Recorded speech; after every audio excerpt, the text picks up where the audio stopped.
এই যে আমার ভয় লাগতেছে, এক রাষ্ট্র আরেক রাষ্ট্রে দম পাইতেছে, অস্ত্র রেডি করে এলেছে তো ভাই। 400-500 বছরের জন্য পৃথিবী লকডাউনে থেকে যাবে। নবী বলছে ইয়াজুজ মাজুজের পর মানুষ লাকড়ি দিয়ে ভাত রাখবে। তাহলে বোঝা গেল কি দুনিয়াতে গ্যাস থাকবে না, তেল থাকবে না, হিটার, গ্যাসের চুলা এটা যে ছিল এগুলো মানুষ আর বুঝবে না। এই সুযোগ আর মানুষকে কারেন্টের সুযোগ আর দিবে না। এই মাহাদি আলাইহিস সালামের পর 40 বছর কোরআনের রাজত্ব চলি, পৃথিবী শেষ হয়ে যাবে। খেলা শেষ, তবে না অল্প কিছু মানুষ থেকে মাহাদি আলাইহিস সালাম আসবে। 200-300 লোক, 150 লোক মাত্র খানায় কাবা তাওয়াফ করবে। বাজার যুক্তিকলা জমে গেলে 8টার পরে কাস্টমার আস্তে আস্তে কমে।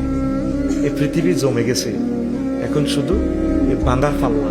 28 একটা বোমা হবে, এই বোমাগুলোর লগে লগে ভূমিকম্প, রোগ ব্যাধি, আর এত সুন্দর পৃথিবী আর নাই। কিনলে কাপচাপ খরচ। আগে এতগুলো মানুষ ঘাসের গোড়া খাইতাম, খানা হাইনো বিয়া বাদ যাইলে রে আলু একখান ধরাই দিত।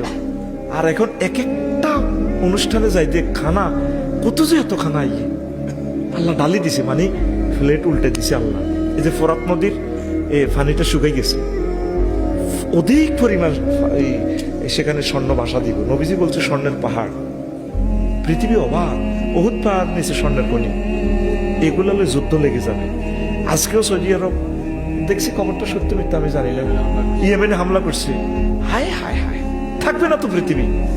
মানুষ বুঝবে না মোবাইল কারে কয়, তেল কারে কয়। নবীজির হাদিস তোরা মনে করছো আমরা এরিয়াল মার না, আমরা তো মোশতাক আমিন ভাই যে জায়গাটা মাফে, উনি নকশা দরি দরি মাফে, খুঁটা জিয়ে নিয়ে যাক, আমরা ওই নবীর হাদিসটার নকশা মাফি।